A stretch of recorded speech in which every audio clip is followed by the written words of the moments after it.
Ito ang Presidential Broadcast Service. Radyo Publiko ng Bagong Pilipinas para sa Bagong Pilipino. Naghahatid ng mahalagang balita at impormasyon na buugnay ng pamahalaan sa sambayanan. Sulay sa himpapawid ng serbisyo publiko. Radyo Pilipinas. Radyo Publiko. Ang boses ng Pangulo. Sa Iloilo. Radyo Pilipinas. 585 AM. Sa pangkakaibigan. Ang inyong source of daily news. Talakayan siksik sa kaalaman, pati ay impormasyon mula sa pamahalaan. Pagpapayaman sa ating mga likas na yaman para mas mapaunlad pa ang isa sa mga paunahing kabuhayan sa ating bayan. Usapan sa agrikultura dito lang sa Radyo Pilipinas.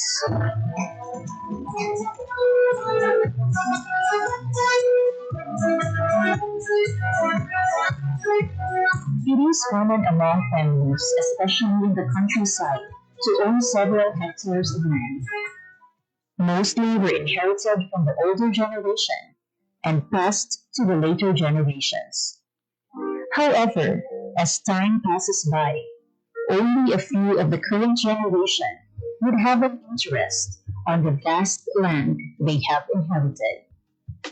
When in the early years, the older people are into acquiring vast areas of land, the younger people today would rather work in a rented space to earn a living.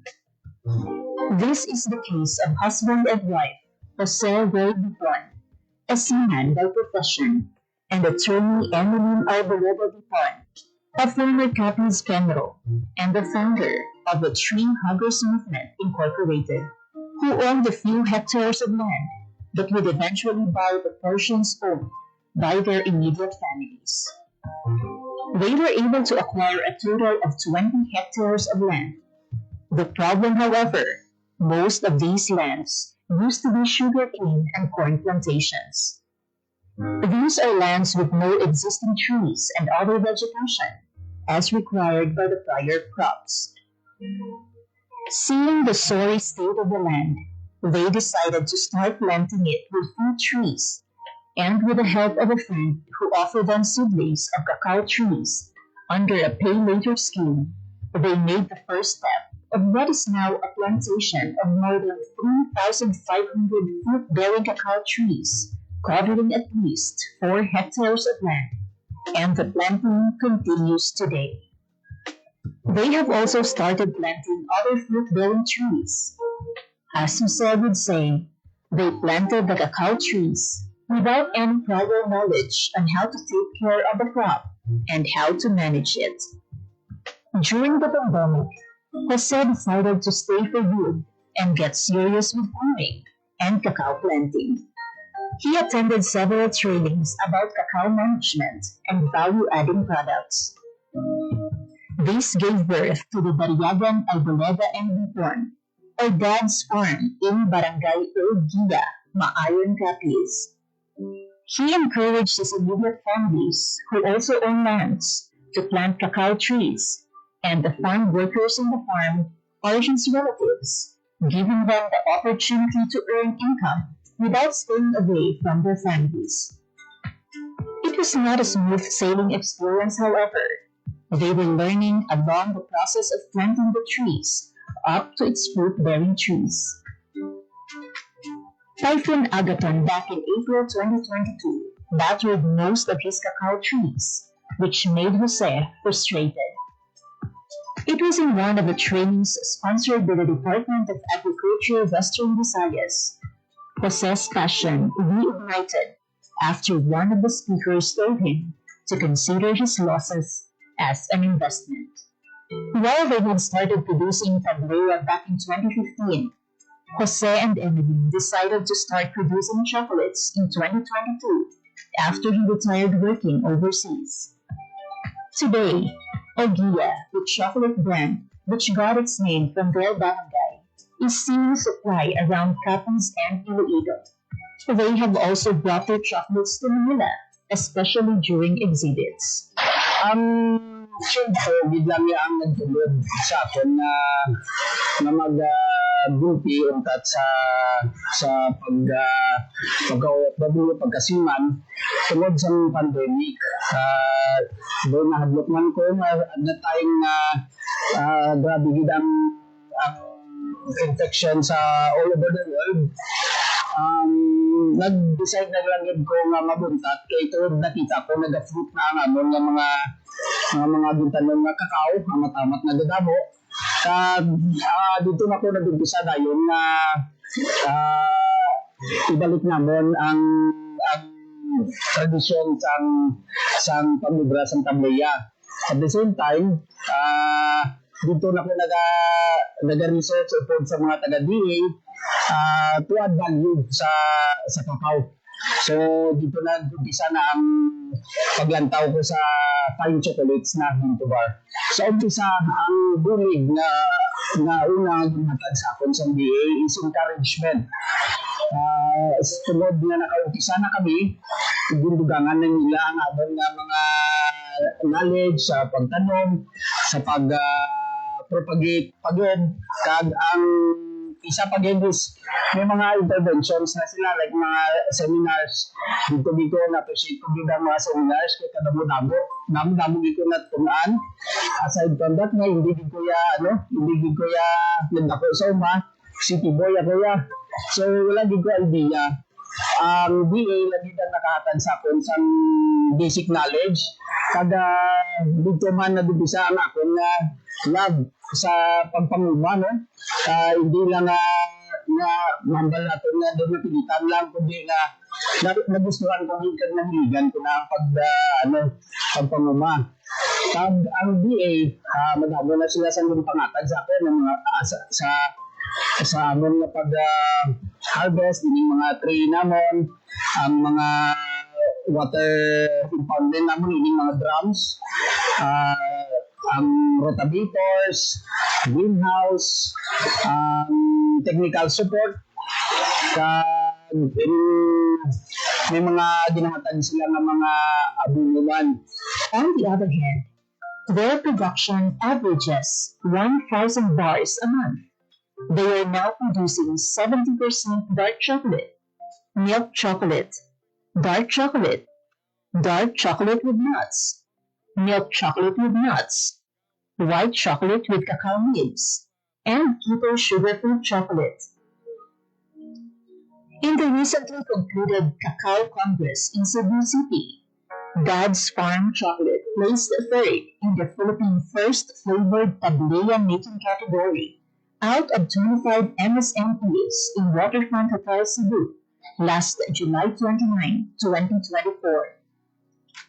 He infused red mullet, or oven-cooked salmonete, and nipa syrup in his Tableya entry, proving that the chocolates produced in Capiz are now at par with the quality of other established producers across the country.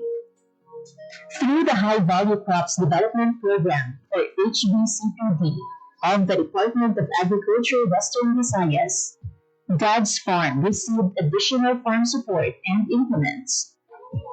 HBCPD provided them a rotavator, greenhouse, solar plastic, and drums for water storage.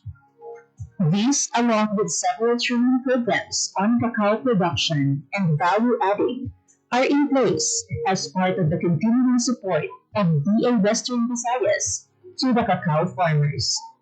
The region produces around tons of cacao seeds every year.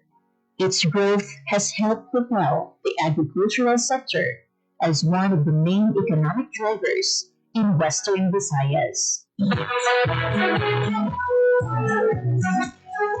This is your Department of Agriculture, Western Visayas.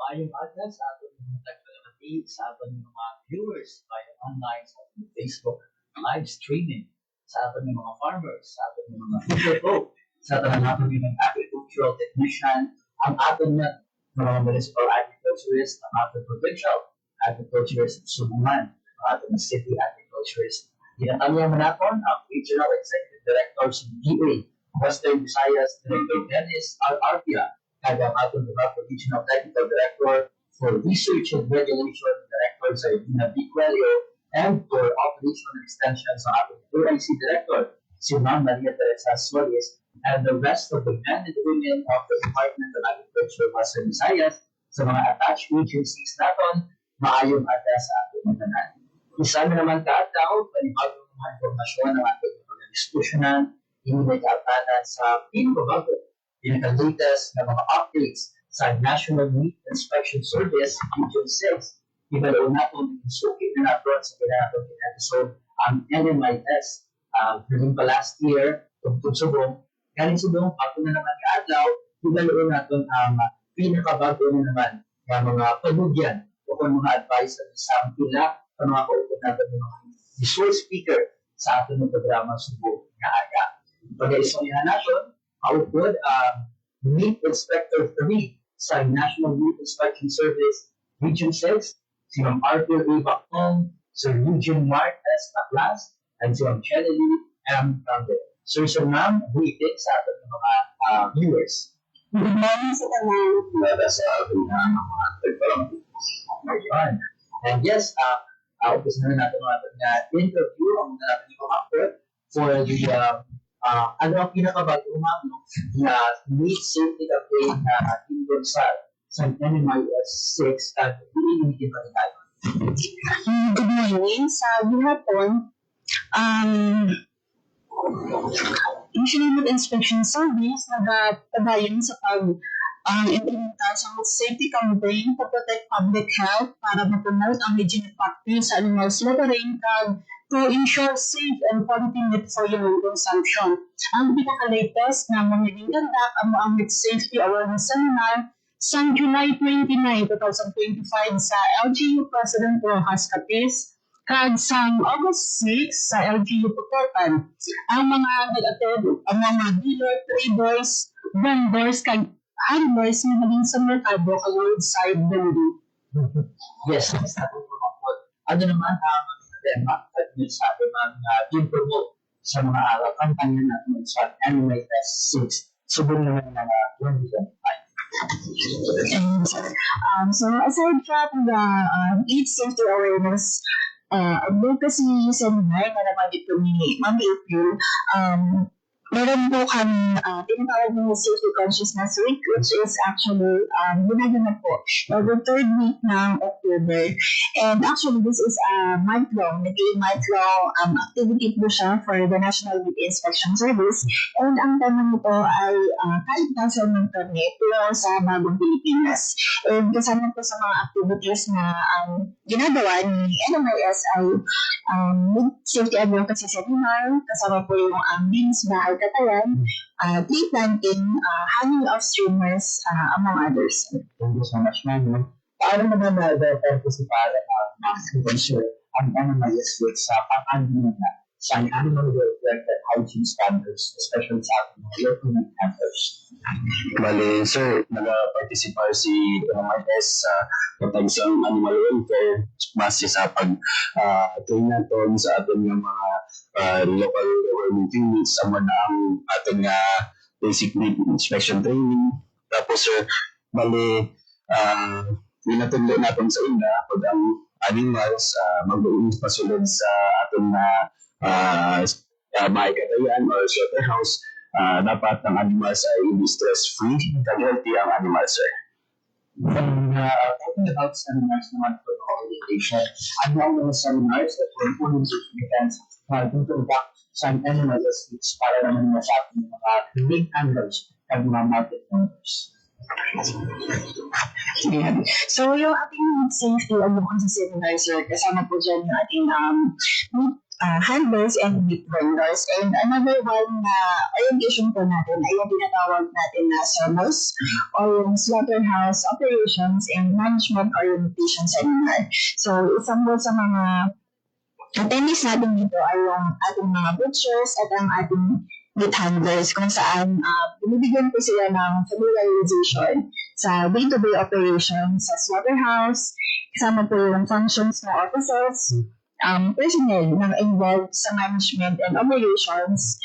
Kasama din po yung humane and hygienic slaughtering procedures and importance na complete inspection, hygiene and sanitation. Kasama din po dito yung waste management and record keeping. And at the end of the seminar orientation po, nagkakaroon tayo ng diet kung saan po nakikita ng ating mga butchers and ng ating meat handlers kung paano po yung dapat na pagsagawa ng ating operation inside the slaughterhouse.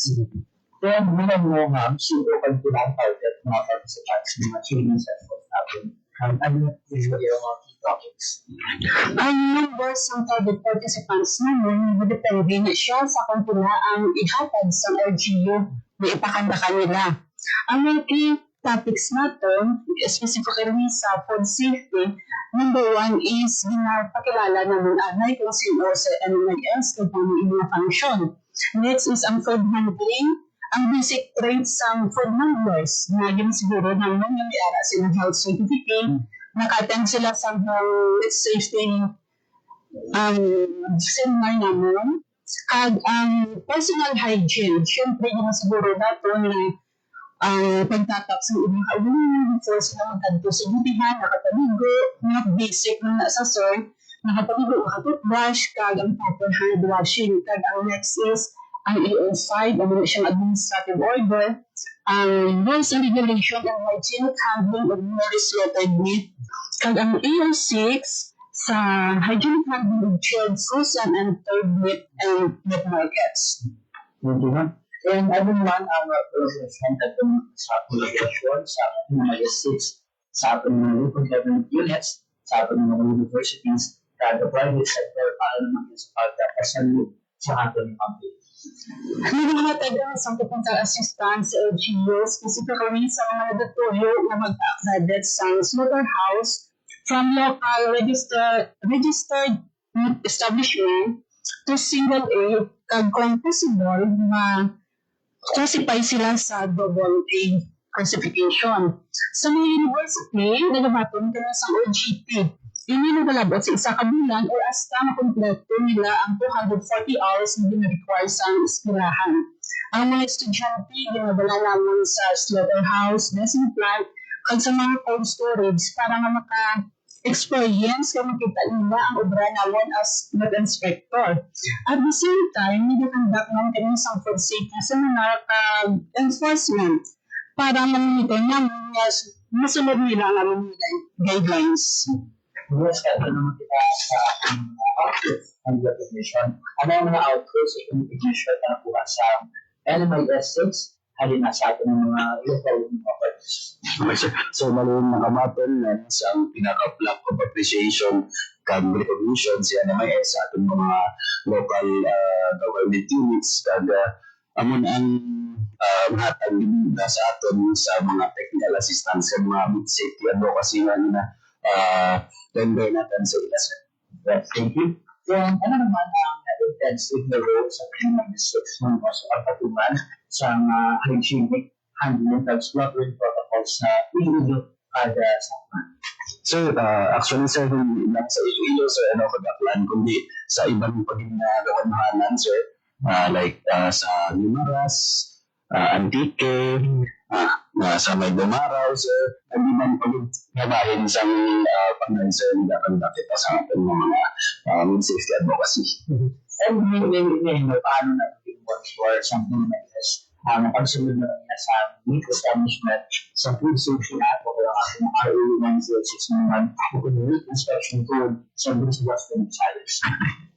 So, sir, as for Food Safety Act natin or yung RA 10611 and Meat Inspection Code of the Philippines, RA 9296 as amended by 10536. Meron po tayong mga meat inspection officers. So, kami po, Sir Jim and April, kasama po kami sa mga meat inspection officers. And meron din po tayong tinatawag na deputized meat inspection officers kung saan mga partners po natin na MIs sa ating mga local government unit kung saan kami po yung nagsasagawa ng inspection sa ating mga accredited or licensed meat establishments So, pag sinabi po natin accredited meat establishments, kasama po dito yung poultry dressing plant, slaughterhouses, cold storage warehouses, meat cutting plants, and meat depot center. So, meron din po tayong tinatawag sa Meat Safety Quality Assurance Program kung saan consist po ito ng good manufacturing practices, sanitation standard, operating procedures or yung SSOP, and hazard analysis control point kung saan po make sure natin na yung mga meat establishments na ito ay sumusunod sa ating national policies and standards. One really experience ng law officer ang dami ng pang-nag-media ng substance. Kung for example, may violations of meat establishments sa NMRS 6 jurisdiction. Well, so based sa atong inspection code of the Philippines, mayara kita mga penalties, imprisonments na implementa at pinabasihan o sa mga violation. Halimbawa sa mga violation na so pag ang hindi kita nagpa-iwaw dito sa hindi accredited na meat establishment, hindi dokumentado ang aton mga karne, bali magkarga kita sa hindi accredited na inspection vehicle, kagiban pa sir. Yes, awag naman sa pangalanan house ng NMS or proper meat inspection. Ano ang mga permitted facilities type of ginagawa sa NMS 6 ma'am para sa ating mga consumer? Bali, sa sobrang kabayan kita ng nakandak sa meat inspection at advocacy seminar sa mga kagandahanan.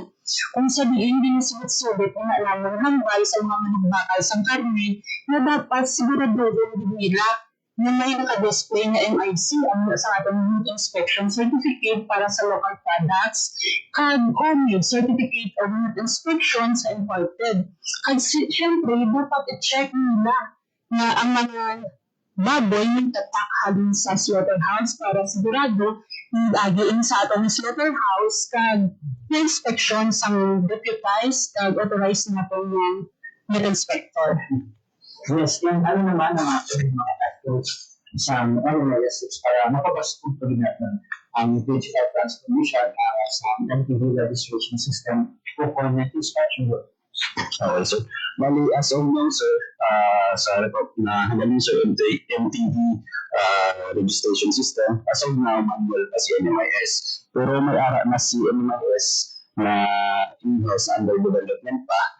And actually sir, may ara na si NMIS na running na system which is NARIS or National Inspection Service Accreditation and Registration System. Amon sir, sa amin naman na so sa mga meat establishment natin, amon na ang sa ating mga meat establishments ang ila documentary requirements para sa ila renewal or new pagbago sa mga license or operate sir. I'm very curious kasi paano nag-implement sa NMS 6 ang world companies ang work na niya sa antimicrobial resistance to continuum or sa community prognostic. As laboratory focal, ang National Inspection Service Laboratory Division may annual scheduled collections ng sample for laboratory tests sa tanan na accredited meat establishment. Sa bulod sa plant officer kag deputized meat inspector naton, nag-collect kami sang sample, sang intestine na may fecal content halin sa manok, baboy, kag baka.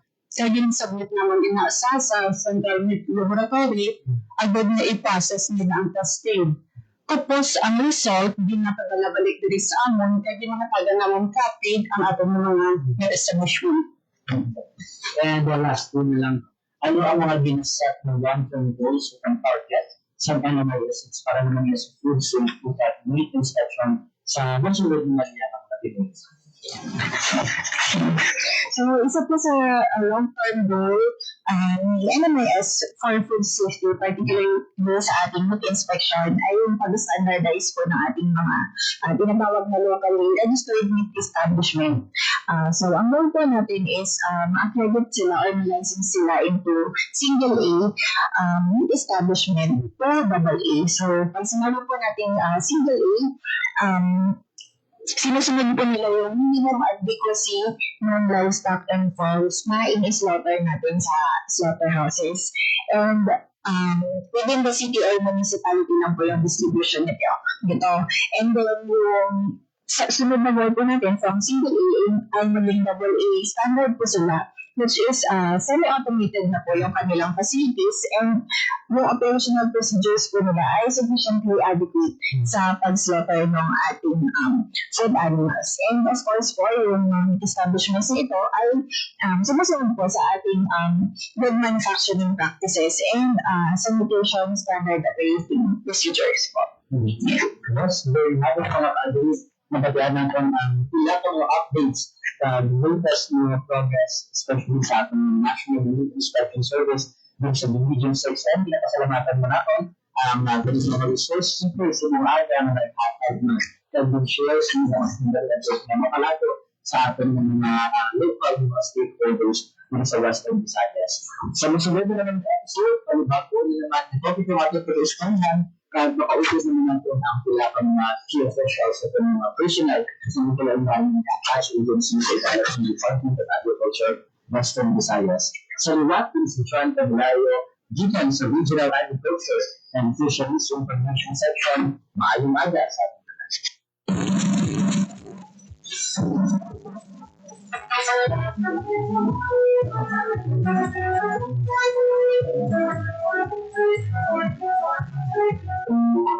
Visiting Calamansi orchards us, its scent, its promise, its profit. But as years passed, the trees bore fewer fruits. Pests, aging groves, and changing markets slowly pushed this once booming industry into the background. For decades, calamansi farming was a way of life in Guimaras. Families built homes, sent children to school, and supported communities, all with the help of a small but mighty citrus fruit. But nature had its way. Trees aged, pests spread, and many farmers turned to other crops, hoping for more secure returns. Still, the spirit of calamansi never left. And today, its story is being rewritten. Sa Unaya, ang among production sa kalamansi, syempre, gamaya kung sa subong kay sa Unaya, ng datila kami ng kapuno. Kanda yun, ang mga hindi makasama sa kalamansi, ang nagyapon, ang ginadala sa Bacolod, kaya ginadala sa Iloilo. Dayon, nakita mo namin nag-amat-amat niya siya namin ang income tungod na daw damo naman ang nakapakagad tungod na damo naman sa mga production sa kalamansi dito sa Guimaras. Di mga processing nga production damo nga na-expand kami na sa aming nga tanon. Nakita mo namin na ang income during isang season, tapos damo man ang naga-bakal, damo na nga maka-income kami kan mabawit man ang mga gasto sa abino kay sa patanim namin. Ang calamansi grower, almost 7 years, starting until now. Ang pagkakalamansi ay kailangan hands-on, tiyaga, tapos dedication sa pagkakalamansi. Tapos sa una, ang kalamansi sa mga seasonal lang sila compare now. Kailangan may technology na bago na technique na mapabunga mo siya sa off-season. To bring calamansi farming back to life, the Department of Agriculture, through the Provincial Office for Agricultural Services, or POAS, stepped in with more than just seedlings. They brought technical know-how, a roadmap for recovery, and a renewed sense of purpose. From providing quality planting materials to hands-on training in pest management and tree rehabilitation, POAS helped transform struggling orchards into thriving farms once again. Farmers also received post-harvest training and access to support facilities, making sure every fruit harvested is fresh, clean, and ready for the market. Okay. Now, for the specific intervention sa calamansi industry sa probinsya sa Guimaras, the Provincial Office for Agricultural Services is crafting a roadmap during 2025 to 2029. Now, this roadmap will give the direction sa aton nga calamansi industry sa probinsya by identifying the challenges and what would be the specific intervention would become up. So we conduct focus group discussion with the calamansi growers para nga sa ila mismo magahalin kung ano ba ang problema, ano ang ugat sa problema nila, kag amo na siya ang hatagan sa solusyon sa probinsya sa Guimaras. But no intervention works without the hands and hearts of farmers. They are the real drivers of revival. Working together through cooperatives, they embrace better practices. Their dedication is now bearing fruit. Si GBM Puso, nakabuligid sa calamansi farmers ang Guimaras paagi sa pag-extend sa loan para na ma-avail sa mga members sa maintenance sa ilang mga calamansi plantation kag nahatagan man sila access sa market kung sa diin ay katawid din nga cluster scheduling para sa baligya sa ilang mga fresh calamansi sa kay GBMPC.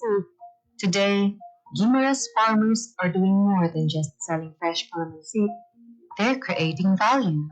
Juices, concentrates, and a variety of delicious delicacies are now part of their product lines.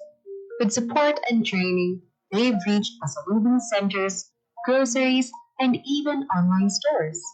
Farming has become agribusiness. Ako isa ka rato na si Processor sa Barangay Rizal, Hordan, Guimaras. Ang akong association, sa Guimaras Herbal Growers Association, kag Provincial Farmers Association sa Hordan. Mga supply sa calamansi, ginakuha ko sa aming mga members na nag-produce sa mga calamansi growers. Na-inspired din sa akin sa pag-produce ng calamansi, pag-process ng calamansi juice. Amo ang pagbulig sa ako mga member farmers na pag mag-oversupply ang calamansi, hindi sila madunutan at hindi makato sa wastage ang ilang mga product. And along the way, nakita ko ang needs ng kabataan, kinanglan maka-avoid nila ang mga sobras. So, nag-decide ako nga mag-supply sa central school, sa mga elementary school children. And nakabulig man, more or less nakabulig man sa ating income. Aside na ang kabataan, makainom sa healthy drinks. But revival is just the beginning. To keep the momentum, the Department of Agriculture and POAS continues to lead the way, helping farmers integrate calamansi into diversified farms, improving nursery operations, and strengthening market access. It's a long-term vision of sustainability, where tradition meets innovation, and every orchard becomes a livelihood for generations. So, in terms of the challenges in the low yield production in calamansi industry in the province, the provincial government procured a farm production inputs like the organic and inorganic fertilizer. So, pag ma-identify na namon si farmer, we're going to go to mag-visit sa ilang farm, i-assess namon kung ano ang really na needs nila. Tapos dira kami maghatag sa amon nga specific na intervention based on the actual scenario sa ilang farm.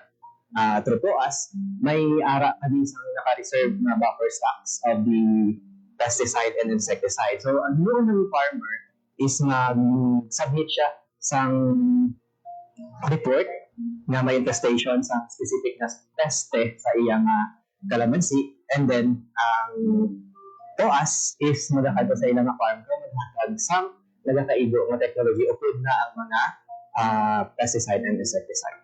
Limited market access. Ang amo na siya ang isa ka nakugid na challenges na ginatubang sa aton calamansi growers diri sa probinsya. But sa liwat, napasalamat kami sa Department of Agriculture through High Value Crops and FTC2 na sila naghatag sang processing center diri sa isa ka cooperative sa probinsya sang Guimaras. Now, ano ang mga benepisyo sina? So, ang mga farmers natin sa calamansi growers is direkta na pwede makabaligya sa cooperative, which is the Guimaras Brethren Multipurpose Cooperative.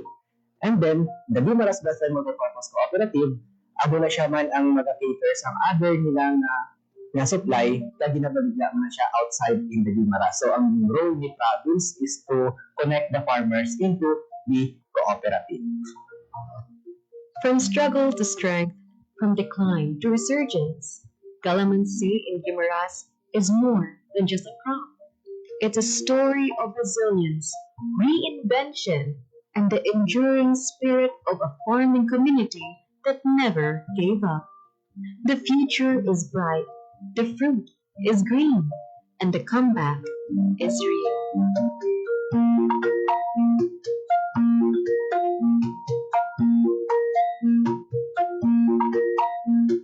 Development. So now there's an integration not only on the agriculture part but also the environment. So that's really one thing when I look at the SLIMA project. That's something that attracts me because I know that this is not just a one-shot deal project. So apart from the 5 years, I know because it also has a research and development component, and the LGU is visibly and so serious about this project. And I think it's just the right thing that the LGU also should be serious about this project. And the third objective is to determine the adoption of soil and water conservation technologies.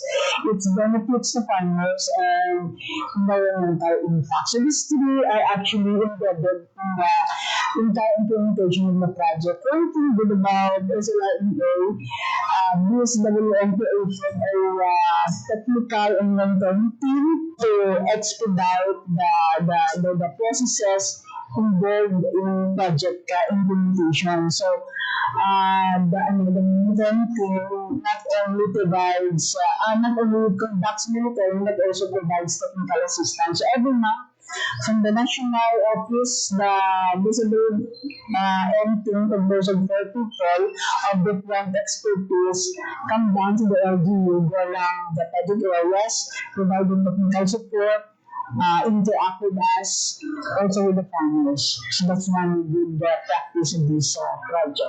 Nakatukoy ng pondo na umaabot sa 12 million pesos mula sa Department of Agriculture, Bureau of Soils and Water Management at mula sa Department of Agriculture National Corn Program at naging instrumento sa pagpapabilis ng implementasyon ng proyektong research and development sa mga bukirin ng mga masasaka.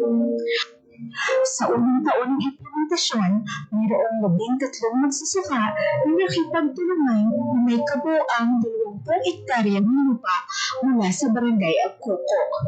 Sa dulo ng taon, lupaw ito sa parehong barangay na magdagdagan pa ng 20 magsasakang nakipagtulungan na may kabuuang 21 hektarya. Kabuuang 41 hektarya para sa barangay Agcoco lamang.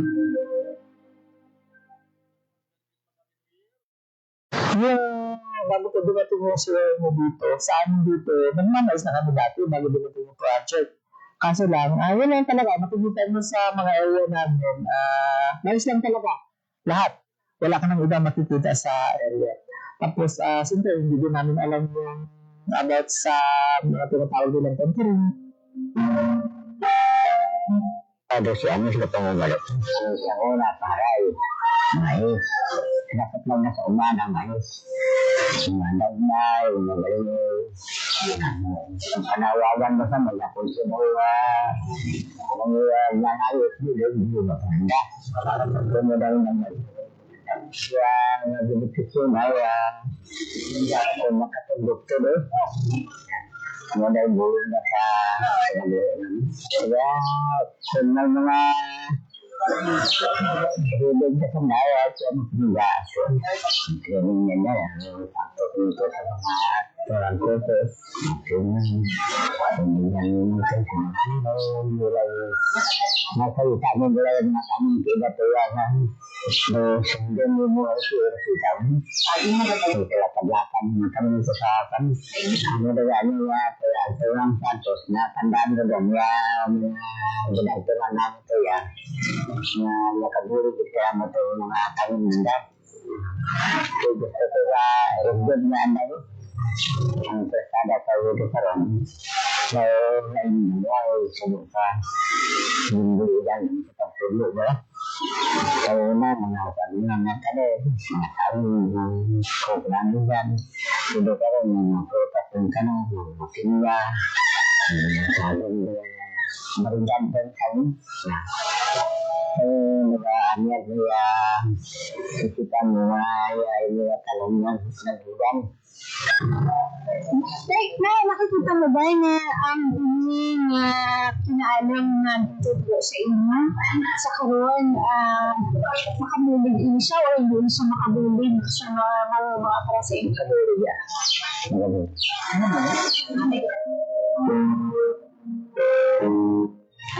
Sa ikalawang taon nito, lumalak ang proyekto ng SLRMA sa Barangay Cristina na may 23 magsasaka sa kabuuang 22.5 na hektarya.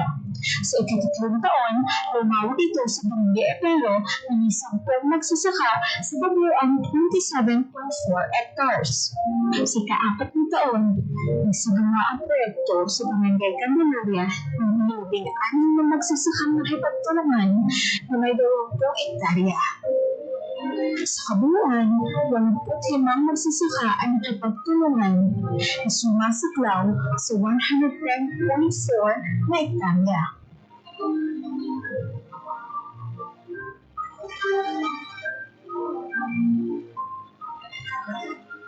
Po ako naging OFW, naisip ko, wala na sa Manila, wala kang area na dako. So, ang naisip ko, magtanong. Kaya wala mo, dito, binabakal ang tanan mo. Kaya nagtanong ko, dito syempre, ang tanong ko, yung gulay na sa tanan, sa barangay, ito naisip ko na magbalik sa area ko para at least sa area ko, kung gusto ako kakatanong kung din kung gusto. Ano na nagpursige ako, after ko nag-OFW, nabalik ako sa area ko. Ang kahit pa paano, nakapundal ako sa concrete na balay, at least natapos ko na akong balay dito sa Manila. Mga ilang taon na, may nakapag-open sa akin sa about sa SLRMA. Bali, ang tuyo ko na nag-approach sa akin na basta gusto mo na mag-tanong sa mga produkto, mga fruiteries. Di sa akin wala mang problema kasi ako gusto ko magtanong. Di nabaton ko ang project sa SLRMA until wala gano'n naka-income na ako. Actually, ang income ko, dako na sa na ibibig sa akin sa mga kinawala sa kapang balay, sa mga needs namin, sa mga bata. Dako din ang pasalamat ko sa SLRMA na amat-amat, kasi siyempre, hindi naman din ako ang tao sa SLRMA, pero amat-amat, nag-iarap na lang sa mga soccer, pero na-expand namin, hasta na, until sabihin, dito naman na maubos ang 10 hectares na na, pero amat-amat lang. Pero siyempre, kung ginangkin sa akin, ano lang to ang ginabigyan namin sa ganyan ng parang ano namin, maubos namin itong 10 hectares. Bakit dito sa nagulog sa akin sa mga training, sa mga contouring, sa mga about sa mga na farming. Bakit yun? Actually, sa processing sa aming mga seminar, nakaano kami sa processing sa mga prutas, about sa pagbubo sa chocolate, from cacao fruits, saging to banana chips, tapos sa kalamansi, juice. Bako dito sa naibulog kay actually ano ko na adapt ko kaya ginagawa ko diba para sa mga bata. Bako nabulog. Ang sa isa na yung na tubo din sa akin about sa contouring, kung gaano kalayo, kung paano nagtanim, kung paano mo maalagaan ng isang puno, like banana. Bako hindi na naibulog sa akin kung saan yung magwaon ng sako, saan gaano kadako, kung pinakabulat ang na ang saging, baka nagaya, kaya nga gusto ko kung may pagkakataon na gusto ko iulog ko sa iba ang kaalaman ko nga. Hiling ako na nagtao sa kaalaman ko na natutunan ko sa SLRE. Dapat ko na naman din tuloy sa inyo. Dapat hindi mo na nga sa isipan, sa puso mo dapat. Para na sa i-apply mo sa inyo na pangabulo na kung ano yung natutunan mo sa yung tuloy sa SLRE. Ang contouring ay isang matagal ng epektibong pamamaraan sa pagsasaka. Ito ay tumutulong sa pagprotekta ng lupa laban sa pagkaubos at pagkabubo. Ang proyektong SLRMA ay nakatuon din sa pagbibigay ng mga farm inputs para sa produksyon ng mga masasaka. Layunin ng proyekto na itaas ang kalagayan ng ekonomiya ng munisipalidad, bawasan ang pagkadepende sa monocropping at itaguyod ang pangangalaga ng kalikasan sa mga magsasaka ng tapas-tapis. Sa unang taon kasi, siyempre, medyo dagdag sa kunting oras, trabaho kasi gumagawa ka ng content, pero bago sa pagpa-farm kasi may contour na, tsaka may kunting diferensya na sa kinikita mo sa pag-mais po. Mga 1 year may kunting diferensya na po. Ang pagbabago sa mga siguro nakikita ko sa pangalawang taon na. Ang una kong inamin sa punto ko is pineapple.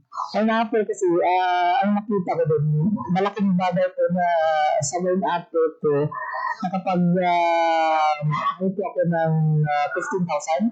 Sunod doon, sa banana, medyo lumaki ang medyo may ka-diferensya konti sa mais, pero pagdating naman sa banana, nabawi ko yun. Parang, kumbaga, another income ko. Malaki. So, first na, ko po, sa 2,000 po yun. Marami na rin kami mga trainings na, so, ang naitulong din sa akin, sa training, mga trainings, kung paano mag-manage ng farm, hindi mo sabihin na ang dahil din sa project, tsaka tulong ng gobyerno. Mahirap sabihin na wala kang phone. Malaki siguro, tsaka sabihin ko sa'yo naman na ang naitulong ng project sa akin mula sa simula hanggang sa ngayon ng project namin. Yun na po, yung bahay ko na yan. Yung bahay ko.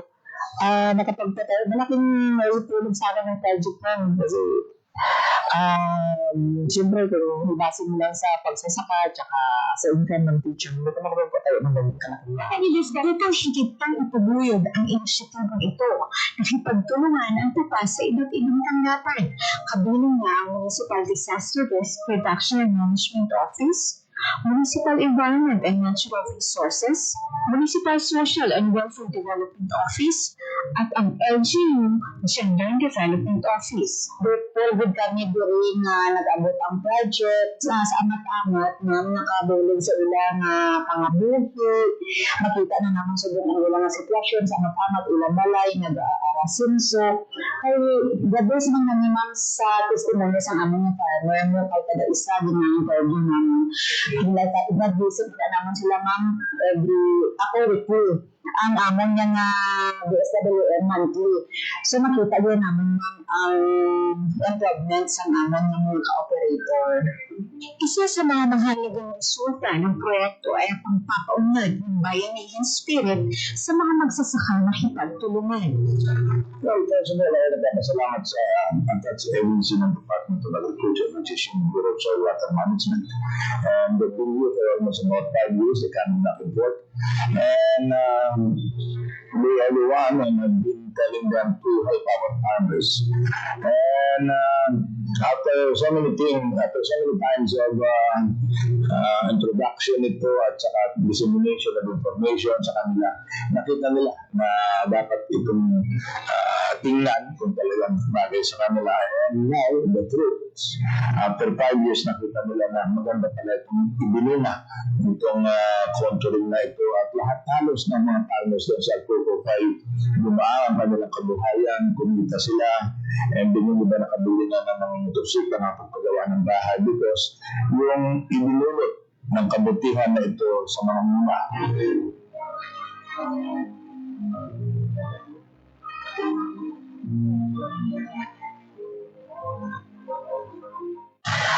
Malaki po ang pasasalamat ko sa mga taga-DSWM Department. Dahil po dun sa protein po, malaki pong tulong at saka pagbabago ng pagbabago namin mag-asawa. Dahil nang dyan, kung nakikita ninyo sa akin, maliit lang yung gano'n namin, yung pinapakita ko sa inyo, maliit lang yun, nasa 10 lang yan. Pero ang income yan sa isang taon, sasabihin ko so, mahigit mga 50,000 yan. Ang income yan. Maliit pa nga yan, kasi ano yan eh, kumbaga integrated talaga. May kalamansi, saging, kakao, mais, may mga talong, may mga ano din yan. Basta marami po yun ma'am. Malaki talaga yung pasasalamat ko sa DSWM dahil sa mga trainings na pinarating nila kasi dahil doon marami kami natutunan, lalo na ako. Ako ma'am, lahat na trainings ko na-apply ko yun. Lalo yung mga pinupunta kami sa ibang lugar para lang mag-observe. Makita yung mga kung anong klase ang magiging farmer doon sa isang pagsasaka doon sa ibang lugar. Ay na-absorb ko yun tapos in-apply ko sa sarili ko. Kaya sabi ko, pwede rin magpangarap din ako na sana gusto ko rin sana lahat ng farmer sundin at gagayahin ng project na sila mo. Lalo namin dito sa akin. Pag ganito kahit konting area lang, kahit kung di umabot na isang hektar, sigurado ako pag ganito ang gagawin ng isang farmer sa farm nila, sigurado ako malaking maitulong nun sa anak ko talaga. Ang bayan nito pas ay patungunan sa pagiging isang bayan na kilala sa produksyon ng organikong agrikultura. Isang positibong hakbang patungo sa sustainable at environmental friendly na pamamaraan ng pagsasaka. And from day one ako mo po, sabi ko, let's organize yung Barangay Farmers Association sa 58 barangays. So, tawag ng inuna ko. Now, let's organize that because that is the key important for us to give them the complete and reliable information about what is needed sa kanilang lupa. Madalas kami nakikipag-meeting, pinakausap ko itong mga farmers. At ako nagpapasalamat din sa mga ayudang itinutulong sa amin ng Department of Agriculture. Okay? At ito ay isa ring paraan na makatulong din sa kanila. But sometimes, sabi ko nga, if it's possible na yung tulong na ibinababa sa amin dito, at pinakamaganda niya kung mag-uusap-usap muna tayo rito at malaman kung ano ba talaga ang pinakailangan namin dito. And sinasabi ko ito dahil mahal ko talaga ang mga farmers. Okay? Ito ang kabuhayan namin dito sa munisipalidad ng Tapas. halos lahat dito ang alam na hanap buhay ay ang pagtatanim. Okay, at dito kayo binubuo sa aking nalalaman at pasalamat ako at nalugong aking mga empleyado na sa Department of Agriculture na hindi sumusurrender in spite of the fact na yung terrain namin dito napakahirap. The weather is another one. Unpredictable ang weather dito. And yet, nakikita niyo naman siguro ang resulta na from nothing, we are able to develop something. Okay? And hindi kami titigil na hanggang dyan lang ang maabot nila. Sabi ko nga from the start. Gusto ko itong maging modelo na maging self-reliant, masustain nila lahat ang aming ginagawa dito at kung pwede, ay kami ang magpakain sa buong Pilipinas, which kung kakayanin, ay talagang hindi naman imposible dito dahil sa laki at lawak ng aming lupa. Hindi naman binago ng proyektong SLRMA ang mga praktikal na pagsasaka, kundi pati na rin ang mga buhay ng mga nagsasaka sa tapas. Nagbukas ng landas patungo sa mas maliwanag at mas matibay na hinaharap. Habang tinitingnan natin ang hinaharap, tumulo ang tapas bilang patunay kung ano ang maaaring maabot sa pamamagitan ng pagtutulungan, dedikasyon at pagtitiwala sa mga kalikasan na pag-unlad.